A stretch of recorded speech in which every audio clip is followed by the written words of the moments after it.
এখন আমরা এটাকে ডিজিটাল সার্ভের আন্ডারে নিয়ে আসছি এবং এখানে জিপিএস ট্র্যাকার এবং জিএসএস সহায়তায় এই সার্ভেটা আমাদের করা হয়েছে।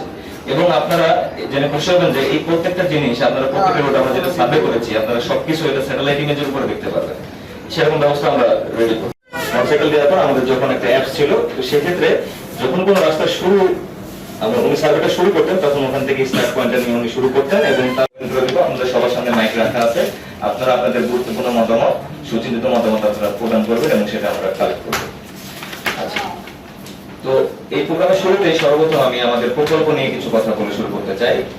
জিআইএস ভিত্তিক রুরাল রোড মাস্টার প্ল্যান আমাদের প্রজেক্ট আছে। এই প্রজেক্টে আমরা সর্বপ্রথম আমাদের সার্ভে কার্যক্রমটা আসলে শুরু করি 2023 সালের জানুয়ারি মাসে। আমরা আমাদের মাননীয় সভাপতি জনাব মোহাম্মদ তাইফুর রহমান, উপজেলা নির্বাহী অফিসার, উনি একটা সুন্দর স্বাগতম বক্তব্যের মাধ্যমে আমাদের এই প্রোগ্রামের শুভ সূচনা করেছেন।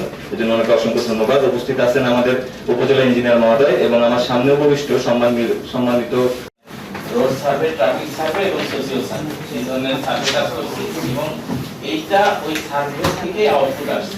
আমাদের যে এক্সপার্ট আছেন উনি বিস্তারিত বলবেন। আমি জাস্ট অল্প কিছু কথা বলি।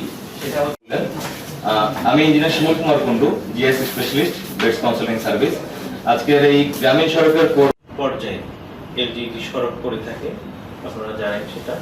তো এটা অনেক সময় আমরা অগ্রাধিকার নির্ধারণ করতে পারি না, অনেক সময় উপজেলা পর্যায় থেকে এটা ডিফিকাল্ট হয়।